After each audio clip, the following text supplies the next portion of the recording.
Okay, so here we are in Houdini. This is how the Houdini user interface looks like when you first open it up. On the left side we have the toolbar, and up here we have the shelf, and on the right side we have the parameter window, and down here we have network editor where we will lay down nodes, and down here we have the play bar. You can navigate the scene around by pressing the left mouse button to rotate, middle mouse button to pan, and right mouse button to zoom in and out. You can switch between different views by pressing the B key on your keyboard to switch to your quad views, or where you have access to all the orthogonal views, top, front and right view. And if you want to maximize certain view, let's say I want to maximize my front view, just hover over to that view and press the B key again to maximize it, and press the B key again to access your quad view.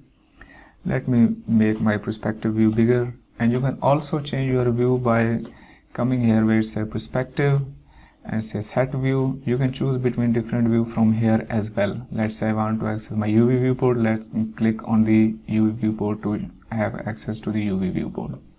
Same thing again, go to set view, and let me change this to perspective view.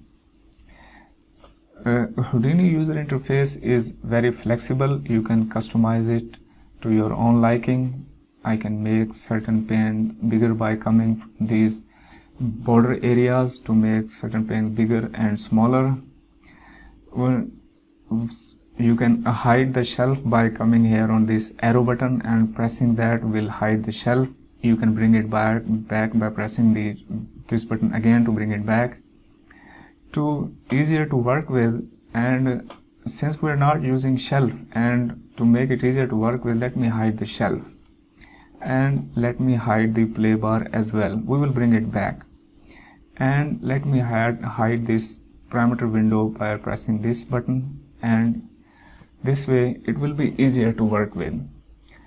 And if you are mess with user interface, let's say I close this object view and close this scene view, mess with Houdini user interface, you can always reset your interface by coming here where it says build.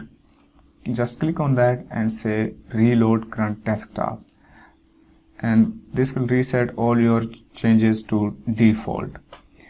You can also make your own desktop. These are the desktops that SideFX has provided. You can choose between them. Let's say modeling view. This is the tailored to the modeling. The shelf view changes to the modeling toolbars, and all the view are set to accordingly. Let me bring it back my build view and hide my shelf, hide the parameter window, and hide the play bar as well. And let me save it as well. You can save this current desktop, and this will override the build view.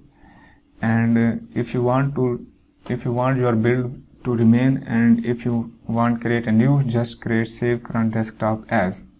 You can rename it. Let me name this to cool desk. Say save. Okay. And if you want your cool desk to be your startup every time when you open it up, you can go to the edit and say preferences and general user interface, and where it says startup desktop, it says build, just choose your own.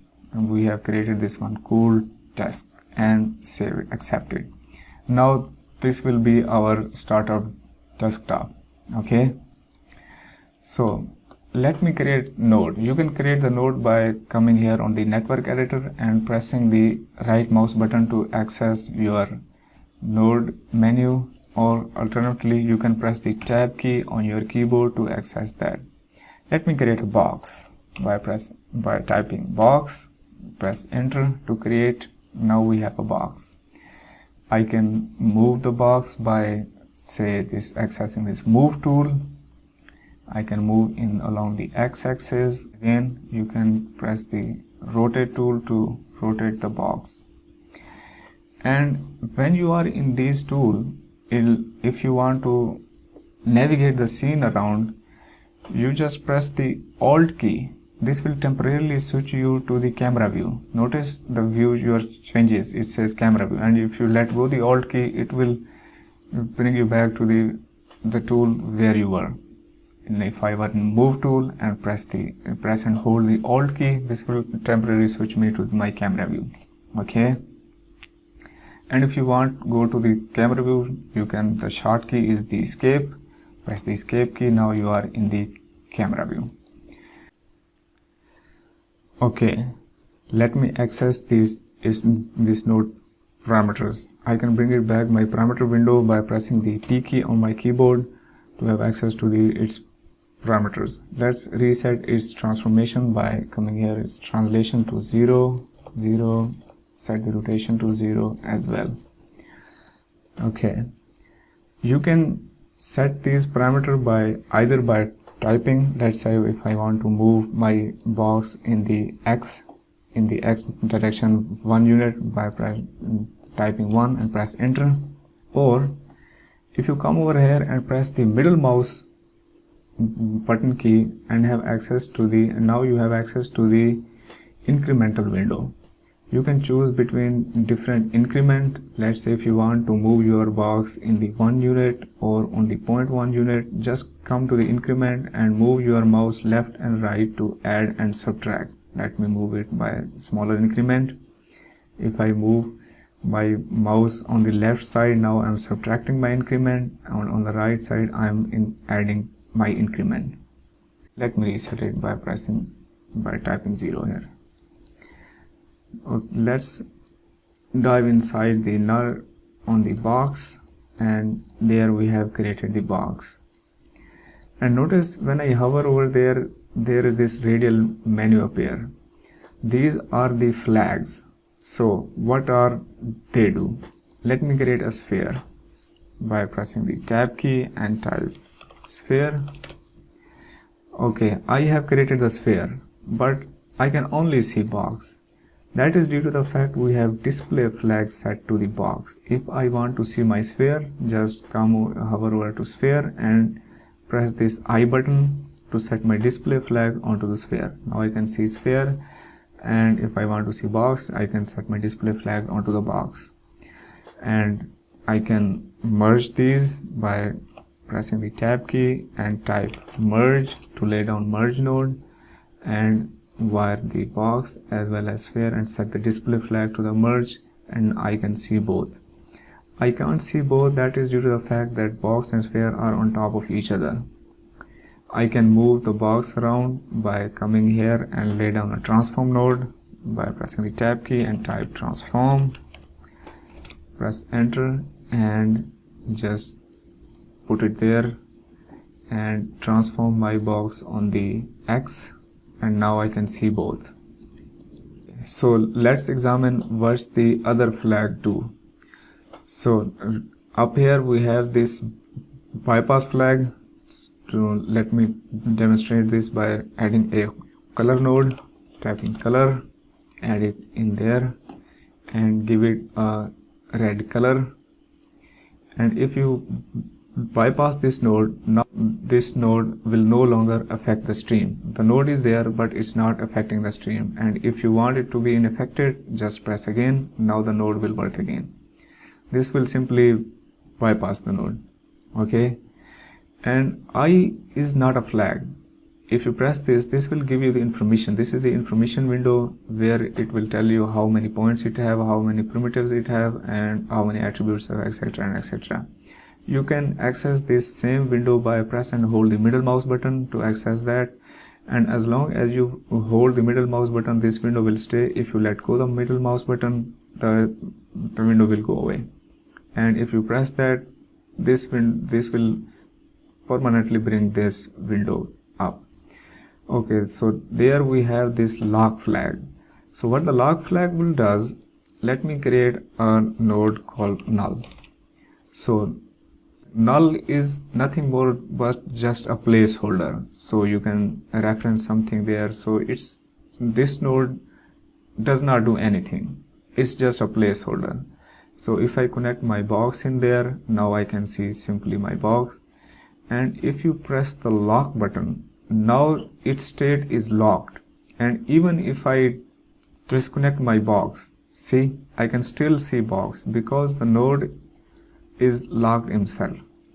I can display flag in there, and if I go there, there is still a box. I can press lock button again to unlock this, so the operation will discard log changes. Okay, so now the node has been updated and it says that I don't have nothing connected to it, so there is nothing is showing. So, and there we have the template flag. The template flag will basically template other geometry. Let's say if I set my display flag to box and template my sphere, now I can see my sphere templated. Alright, and lastly there is a render flag. If you come over here onto the I button and press and hold the control key and press the I button, now you have set the render flag. Notice the icon changes to purple. This means that my box will be displayed on the viewport. Let me untemplate it. See, there is a purple flag and there is a blue flag. Blue flag means that the node is displayed in the viewport, but the actual sphere will be rendered at the render time. If you press the I button, if you press the control, hold key control again and press that, now the display flag as well as the render flag set to the box. And same thing again, if I just press this button by nothing holding, this will set both flag. You can see there is a blue ring as well as the purple. This will tell that the sphere has the both render flag as well as the display flag. Okay, so let me show you lots of different ways where you can lay down your nodes very quickly. Let me delete all these nodes.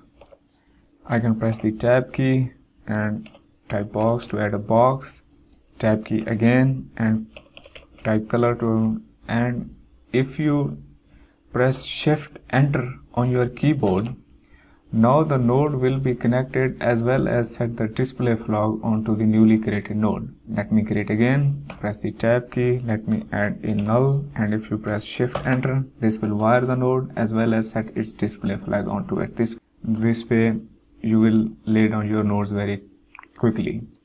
The other way is there. Let me create a color node, add a transform node and add a null. So now you can wire these nodes by press and hold the J key on your keyboard. Notice the cursor changes its icon. I can draw the line.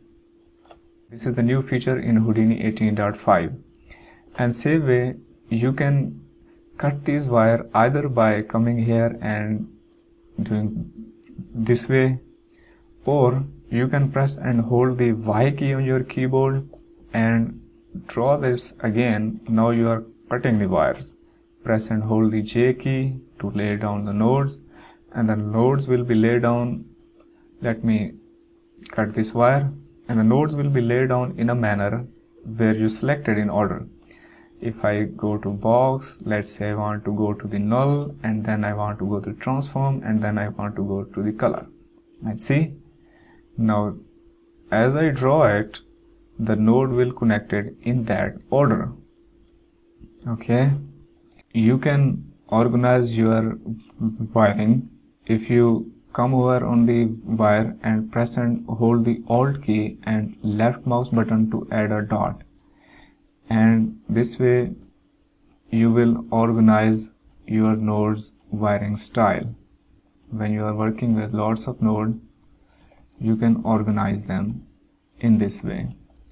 Okay, let me show you another neat trick. Let me delete all these nodes and press the tab key, add a sphere, tab key again, add a torus, tab key again, add a grid, tab key again, add a null on the end. If you select all these nodes and click on there and all the wires has been selected, press and hold the alt key and left mouse button to add a merge node, and notice the wire is also has been enabled. Just put it onto the null. So this way you will very quickly lay down your nodes. Okay, I think it's enough with the intro. In the next video we will talk about attributes, a very fundamental yet powerful aspect of Houdini.